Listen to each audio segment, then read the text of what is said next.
வணக்கம். இறையருளும் குரு அருளும் வழிகாட்ட ஜோதிட ஒளி உங்கள் வாழ்வை வளமாக்கட்டும். குரு அருள் ஆஸ்ட்ரோ டிவி தங்களை வரவேற்கிறது. சித்திரை சித்தன் முத்துகிருஷ்ணன் உங்களோடு. இன்று நாம் பார்க்க இருக்கும் பதிவு வீடு, மனை, வாகனம், சொத்து. இந்த அமைப்பு எப்போது கிடைக்கும்? இந்த அமைப்பு கிடைக்கணும் அப்படின்னாக்கா ஜாதகத்தில் எத்தகைய கிரகநிலைகள் இருக்கும்?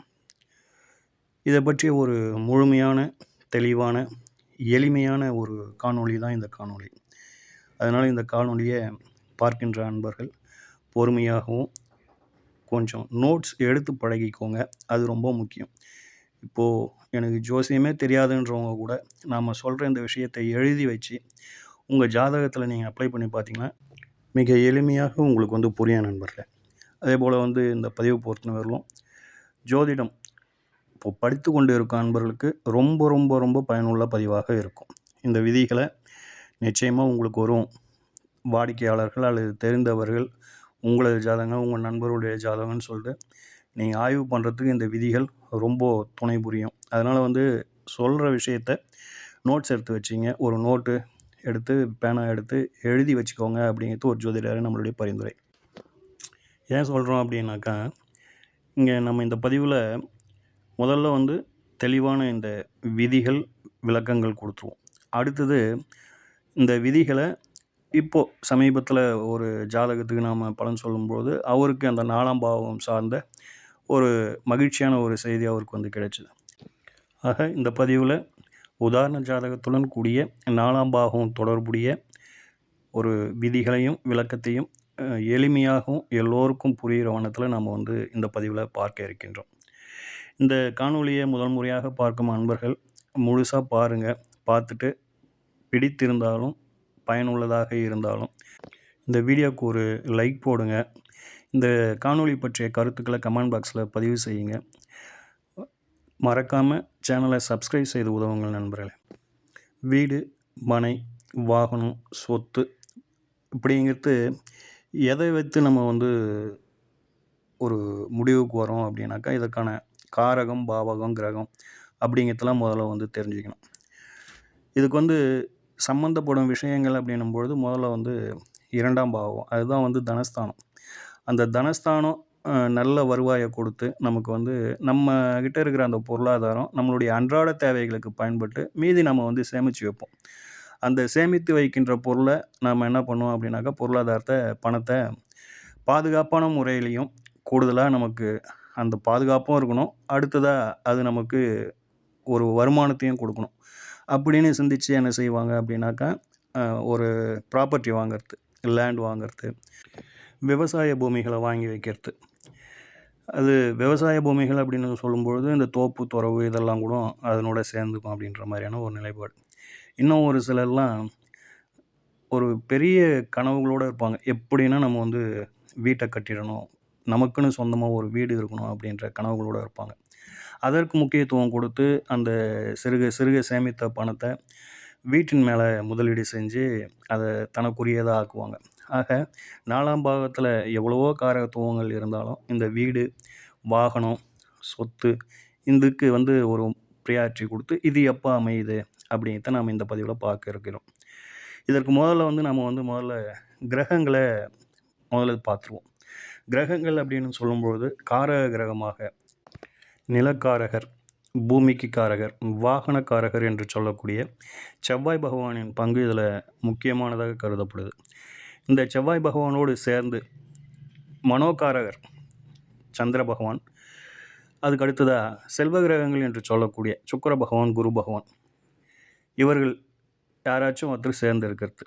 அதாவது இன்னும் கொஞ்சம் தெளிவாக சொல்லணும் அப்படின்னாக்கா, காரகிரகமான செவ்வாயோட சந்திர பகவான் சேர்ந்திருப்பது, செவ்வாய் சந்திரன், செவ்வாய் சுக்கிரன், செவ்வாய் குரு, இது போன்ற அமைப்பு உங்கள் ஜாதகத்தில் எங்கன்னா இருந்தது அப்படின்னாக்கா உங்களுக்கு வண்டி, வாகனம், நிலம், சொத்து, வீடு இந்த அமைப்பு நிச்சயமாக உண்டு அப்படிங்கிறத நாம் தீர்க்கமாக சொல்லலாம்.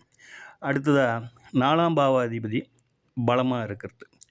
பலமாக இருக்கிறது அப்படின்னாக்கா ஆட்சி, உச்சம் போன்ற தன்மைகள் இருப்பது பலம் அப்படின்னு சொல்லிட்டு பெயர். அதே போல் 4ஆம் பாவாதிபதியை பொறுத்தவரையிலும் பலவீனப்படாமல் இருப்பது. பலவீனப்படாமல் இருப்பது அப்படின்னாக்கா, அஸ்தங்கம் அடைவது, வக்ரம் அடைவது, நீச்சம் பெறுவது, இதெல்லாம் வந்து பலவீனப்படுவது. ஸோ, இப்படி பலவீனம் இல்லாமல் இருந்து, பலமா இருந்துடுச்சு அப்படின்னாக்கா, இயற்கையாகவே உங்களுக்கு வந்து அந்த 4ஆம் பாவகத்தின் காரகத்துவங்கள் சிறப்பா கிடைக்கும் அப்படிங்கிற மாரியான நிலைப்பாடு. அதிலயும் குறிப்பா தாயார், வீடு, வண்டி, வாகனம், கல்வி அப்படிங்கிறதுலாம் ஒரு நல்ல அமைப்புல இருக்கும் அப்படிங்கிற மாரியான ஒரு நிலைப்பாடு. சரிங்களா? இதில ஏதேனும் ஒண்ணு இருந்ததுனா கூட உங்க ஜாதகத்தில போதுமானது. அது இருக்குதான்றத கன்ஃபார்ம் பண்ணிக்கங்க. இப்போ இது போன்ற அமைப்புகள்ல ஏதேனும் ஒண்ணு உங்க ஜாதகத்தில இருக்குது அப்படின்னு நீங்க கன்ஃபார்ம் பண்ணிட்டீங்க. அப்புறம் உங்களுடைய கேள்வி என்னவா இருக்கும் அப்படின்னாக்கா, இது எப்போ நம்ம கைக்கு கிடைக்கும்? ஒரு ஜாதகத்தில ஒரு சம்பவம் இருக்குதுன்னு தெரியுது. அந்த சம்பவம் எப்போ நிகழும்? அப்படிங்கிறது தானே அடுத்த கேள்வியா இருக்கும். அப்போ அதற்கு நாம வந்து இந்த 4ஆம் இடத்தோடு தொடர்புடைய தசாபுத்தி அமைப்புகள் வருதா அப்படிங்கிறத பார்க்கணும். தசாபுத்திகள் தான் சம்பவம் நிகழ்வத சொல்லும். இந்த தசாபுத்தி அமைப்புகளோட சேர்ந்த கோச்சாரம். இப்போ நல்லா பார்த்துக்கங்க. தசாபுத்தி, கோச்சாரம். இது 2ம் சேர்ந்து வருகின்ற பொழுது, ஜாதகருக்கு எது சார்ந்த தொடர்புடைய தசாபுத்திகள் போகுதோ, அது சார்ந்த பலாபலன்கள் ஜாதகருக்கு கிடைக்கும். இதுதான் வந்து சுருக்கமான விதி. இப்போ நாம ஆய்வு செய்யறது அப்படின்னும்போது, வாகனம், வீடு, சொத்து இது சார்ந்த விஷயங்கள். அப்போ 4ஆம் பாவகம் அப்படிங்கிறத மனசுல வச்சுக்கங்க. தசாபுத்தி அமைப்புகளான விதியை இப்போ சொல்லிட்டு இருக்கோம். ஸோ 4ஆம் பாவகம் முதன்மையானது. இதனோடு நமக்கு வந்து அந்த 4ஆம் பாவத்தோடு ஒரு லாபம் வரணும், ஒரு வெற்றி வரணும், நல்லா நீடித்து நிக்கணும், ஒரு மனதிற்கு ஒரு மகிழ்ச்சிய தரணும் அப்படின்னாக்கா, இந்த மன மகிழ்ச்சி, லாபம், வெற்றி இதெல்லாம் சொல்லக்கூடியது 11ஆம் இடம். ஆக 4, 11 தொடர்புடைய தசாபுத்தி காலங்கள் இந்த மாரி ஒண்ணு வீட்ட அமைச்சு குடுக்கும், இல்லன்னா சொத்து வாங்க வைக்கும், அல்லது ஒரு வாகனத்த வாங்க வைக்கும். இதில ஏதாச்சும் ஒண்ணு நிச்சயமா வந்து ஜாதகருக்கு கிடைக்கும் அப்படிங்கிற மாரி. இந்த 4, 11 தொடர்பு இல்லாத பட்சத்தில, நமக்கு எதனா ஒரு வரவு வரணும் அப்படின்னாக்கா, அது வந்து 2ஆம் இடம் சம்மதிக்கணும். அந்த 2ஆம் இடத்தின் தொடர்பு இருக்கின்ற பொழுது, நமக்கு வந்து ஒரு குழந்தை பிறப்பாகட்டும், ஒரு திருமணமாகட்டும், அல்லது வந்து ஒரு ஜட பொருளா இருந்தாலும் சொத்துக்கள் ஆகட்டும், ஒரு நகை நட்டு வாங்குறோம், ஒரு டிவி வாங்குறோம், ஒரு ஃப்ரிட்ஜ் வாங்குறோம். இதெல்லாம் வந்து 2ஆம் பாவம் தொடர்பு இருக்கின்ற பொழுது, நமக்குன்னு, நம்ம குடும்பத்துக்குன்னு ஒரு வரவு வரும் அப்படிங்கிற மாரியான ஒரு நிலைப்பாடு. அதனோடு அந்த ஒரு மன மகிழ்ச்சியோடு அது வரணும். ஒரு மன நிறைவ நமக்கு தரணும் அப்படின்னாக்கா, 11ஆம் இடம் சம்மந்தப்படணும். ஆக 2, 11 தொடர்பு அப்படின்ற காலகட்டத்திலயும், நமக்கு எதனா ஒரு ஏதோ ஒன்று நம்ம கைக்கு புதுசா வரப்போகுது அப்படின்ற ஒரு நிலைப்பாட்ட நம்ம வந்து உணரலாம். சரிங்களா? ஆக இப்போ தசாபுத்தி அமைப்புகள் அப்படின்னு சொல்லுகின்ற பொழுது, நாம வந்து கூர்ந்து கவனிக்க வேண்டிய விஷயங்கள் 2 தான். 4, 11, 2, 11 இத வந்து நம்ம எப்படி பார்க்கலாம் அப்படின்னாக்கா, 2, 4, 11 அப்படின்ற ஒரு நிலைப்பாட்ட கையில வச்சுக்கங்க. கூடுதலாக காரக கிரகமான செவ்வாய் பகவான் இதனோடு சேர்ந்து தொடர்பில் வந்தாக்கா, சூப்பர் அப்படிங்கிறத மனசுல வச்சுக்கங்க. இப்போ தசாபுத்திய முடிச்சாச்சு. அடுத்ததா கோச்சாரம். கோச்சாரம் அப்படின்னு சொல்லுகின்ற பொழுது, நல்லா பார்த்துக்கங்க. காரக கிரகம், பாவகம், பாவாதிபதி. அதாவது வந்து காரக கிரகம் செவ்வாய், பாவகம் அப்படின்னும் பொழுது 4ஆம் இடம், பாவாதிபதி அப்படின்னும்போது லக்னத்துக்கு லக்னம் மாறும். இந்த 3க்கும் கோச்சார குரு தொடர்பு பெறும் காலம் அப்படின்னும் பொழுது, உங்களுக்கு வந்து இந்த வண்டி, வாகனம், வீடு, சொத்து, சுகம் இதில ஏதோ ஒண்ணு உங்களுக்கு 4ஆம் பாவகம் சார்ந்து ஏதோ ஒண்ணு சிறப்பான பலன குடுக்க போகுது அப்படிங்கிறது உறுதிப்படுத்திக் கொள்ளலாம் நண்பர்களே. அடுத்ததா இந்த மாரி குரு மட்டும் இந்த மாரி இந்த 3 விஷயங்கள தொடர்பு பெறது கோச்சாரத்தில. அப்படி இல்லாத பட்சத்தில, கோச்சார செவ்வாய் இருக்குது பார்த்தீங்களா? அவர் வந்து குருவை தொடர்பு கொள்வது.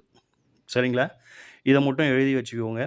இப்போ சொன்ன விஷயங்கள நாம ஒரு உதாரண ஜாதகத்தோட அப்ளை பண்ணி உங்களுக்கு விளக்குறோம். அதனால வந்து ஜாதகத்த இப்ப கையில எழுதிக்கங்க. நம்ம பார்க்க இருக்கும் ஜாதகம் ஒரு ஆண் ஜாதகம். லக்னம் மீனம், 3ஆம் இடமான ரிஷபத்தில கேது, 4ஆம் இடமான மிதுனத்தில சந்திரன், அதோட 8ஆம் இடமான துலாத்தில குரு பகவான், புத பகவான், 9ஆம் இடமான விருச்சிகத்தில சுக்கிரன், செவ்வாய், சூரியன், ராகு 4 கிரகங்கள், 12ஆம் இடமான கும்பத்தில சனீஸ்வர பகவான். இதுதான் ஜனனகால கிரக நிலைகள் நண்பர்களே.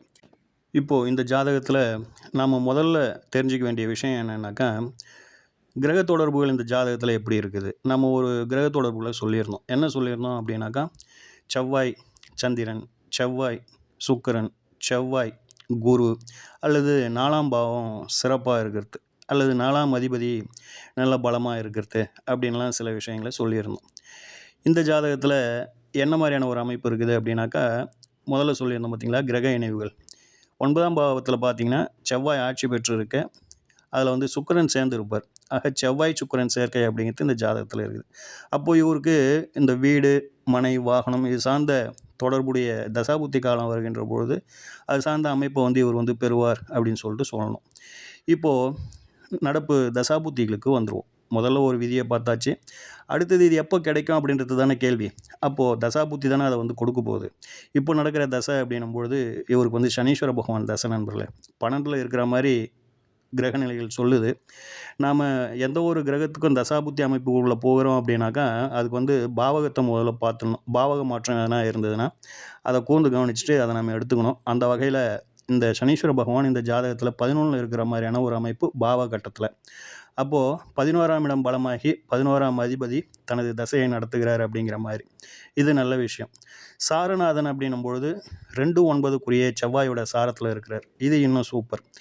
ஏன் அப்படி சொல்கிறோம் அப்படின்னாக்கா, இப்போது 2, 9, 11 தொடர்பு இந்த நடக்கிற தசா காலங்களுக்கு வந்துடுச்சு. நம்ம விதியில் என்ன சொல்லியிருந்தோம் அப்படின்னாக்கா, 4-11, 2-11 இந்த அமைப்புகள் எது வந்தாலும் வந்து வீடு மனை சார்ந்த விஷயங்களை கையில் கொடுக்கும் அப்படின்னு சொல்லிட்டு சொல்லியிருந்தோம். கூடுதலாக வந்து செவ்வாய் பகவானின் தொடர்பு இருந்ததுன்னா கூட சிறப்பு அப்படின்னு சொல்லிட்டு சொல்லியிருந்தோம். இதுவரை சொன்ன விதிகளில் அத்தனையுமே இந்த ஜாதகருக்கு பொருந்தி வருது. எப்படி அப்படின்னாக்கா, 11ஆம் அதிபதி தசையை நடத்துகிறாரு. செவ்வாய் அப்படிங்கிறவர் 2க்கும் 9க்கும் அதிபதியாகி அவரே வந்து காரக கிரகம் ஆகிறாரு. இது எல்லாம் ஓகே அப்படிங்கிற மாதிரியான ஒரு நிலைப்பாடு. சரிங்களா? இப்போ மேற்கொண்டு இன்னும் ஒரு தொடர்பு அப்படின்னும்போது 11ல் இருந்து இவர் வந்து தசையை நடத்துகிறார் அப்படின்னும்போது இவருடைய தொடர்பு 4ஆம் பாவாதிபதியான புதனை வந்து தொடர்பு கொள்வார் அப்படிங்கிற மாதிரியான ஒரு நிலைப்பாடு. ஸோ இது எல்லாமே பார்த்தோம் அப்படின்னாக்கா 4ஆம் பாவத்தில் உள்ள அந்த வீடு, வாகனம் அது சார்ந்த விஷயங்கள், சொத்து இது சார்ந்த விஷயங்களை ஏதோ ஒன்று ஜாதகருக்கு வந்து சிறப்பாக அமையப்போகுது அப்படிங்கிறத இந்த பலாபலன்கள் சொல்லுது. அடுத்ததாக இதுவரையிலும் வந்து தசாபுத்தி விதியை வந்து நம்ம வந்து சொல்லியிருக்கோம், அப்ளை பண்ணியிருக்கோம் இந்த ஜாதகத்தில். இப்போது கோச்சாரத்தையும் அப்ளை பண்ணுவோம். கோச்சாரம் அப்படின்னு சொல்லுகின்ற பொழுது இவருக்கு எப்போது வண்டி கையில் கிடச்சிது அப்படின்னாக்கா, 17ஆம் தேதி 6ஆம் மாதம் 2026 வருஷம். இப்போ தான் ஒரு 2 வாரத்துக்கு முன்னாடி ஒரு வண்டி ஒன்று வாங்கினார். அது வந்து எதுக்காக அந்த வாகனம் வாங்கப்பட்டது அப்படின்னாக்கா, இவர் வந்து ஒரு உணவுத்துறை சார்ந்த ஒரு சொந்த தொழில் செய்துட்டு வராரு.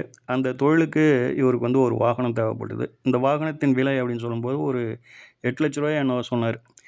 ஸோ 4ஆம் பாவம் சார்ந்த ஒரு அமைப்பு இது. சரிங்களா? ஸோ இது என்ன ஆச்சு அப்படின்னாக்கா, 17ஆம் தேதி 6வது மாதம் 2026ஆம் தேதி கைக்கு வந்துடுச்சு நண்பர்களே.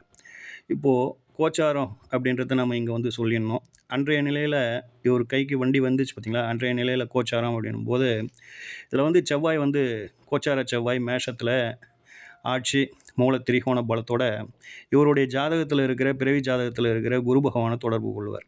அப்போது கோச்சார விதியும் இதுக்கு வந்து நல்லா சிறப்பாக ஒத்து வந்தது. இந்த காலகட்டத்தில் இவருக்கு 4ஆம் பாவம் சார்ந்த ஒரு அமைப்பு சிறப்பான ஒரு நிலைப்பாட்டை கொடுத்துச்சு. அதாவது வந்து இவர் லேண்டு ப்ராப்பர்ட்டிஸ் எதுவும் வாங்கலை, வெஹிக்கிள் ப்ராப்பர்ட்டிஸை ஒன்று வாங்கியிருக்கிறாரு அப்படிங்கிற மாதிரியான ஒரு நிலைப்பாடு. சரிங்களா? இப்போ நம்ம சொன்ன விஷயங்கள் அனைத்துமே வந்து உங்களுக்கு வந்து கொஞ்சம் எளிமையாகவும் மனசில் நிற்கிற மாதிரியும் புரிஞ்சிருக்கும் அப்படின்னு சொல்லிட்டு நம்புகிறோம். நீங்கள் எழுதி வச்சுருந்தீங்க அப்படின்னாக்கா, இன்னும் ஒரு முறை நம்ம சொன்ன விஷயங்களை அந்த ஜாதகத்தில் திரும்ப அப்ளை பண்ணி பாருங்கள். உங்களுக்கு கிடைக்கின்ற ஜாதகங்களையும் நீங்கள் அப்ளை பண்ணி பாருங்கள். ஒரு சிலர் வந்து உங்கள் அப்பா வண்டி வாங்கியிருக்கலாம், அல்லது நீங்கள் வண்டி வாங்கியிருக்கலாம், அல்லது லேண்டு வாங்கியிருக்கலாம், அல்லது ஒரு வீடு வாங்கியிருக்கலாம். இப்படி ஏதோ ஒரு விஷயங்கள், அத்தனை விஷயங்களையும் நீங்கள் இப்போ நம்ம சொல்லப்பட்ட இந்த விதிகளை அப்ளை பண்ணி பாருங்கள். சூப்பராக ஒத்து வரும். அப்படி அப்ளை பண்ணி பார்த்துட்டு உங்களுடைய கருத்துக்களை மறக்காமல் வந்து கமெண்ட் பாக்ஸில் சொல்லுங்கள். அடுத்ததாக இந்த வீடியோ உங்களுக்கு பிடிச்சிருந்தது அப்படின்னாக்கா ஒரு லைக் போடுங்க. ரொம்ப பிடிச்சிருந்தது அப்படின்னாக்கா உங்கள் நண்பர்கள் அல்லது உறவினர்கள் யாருக்காச்சும் இந்த பதிவு தேவைப்பட்டது அப்படின்னாக்கா அவங்களுக்கு ஷேர் பண்ணுங்கள். மறக்காமல் சேனலை சப்ஸ்கிரைப் செய்து உதவுங்கள் நண்பர்களே. ஓம் ஸ்ரீ ராஜகணபதி ஐயா அவர்களின் அருளோடும், ஓம் ஸ்ரீ லோபாமுத்திரை சமேத ஸ்ரீ அகத்தியர் ஐயா அவர்களின் ஆசியோடும் அனைவருக்கும் வாழ்வில் நலமும் வளமும் கிடைக்கப் பெற்று ஆனந்தமும் மகிழ்ச்சியும் என்றென்றும் நிலைத்திருக்கட்டும். வாழ்க வளமுடன், வாழ்க பல்லாண்டு. நன்றிகள், வணக்கம்.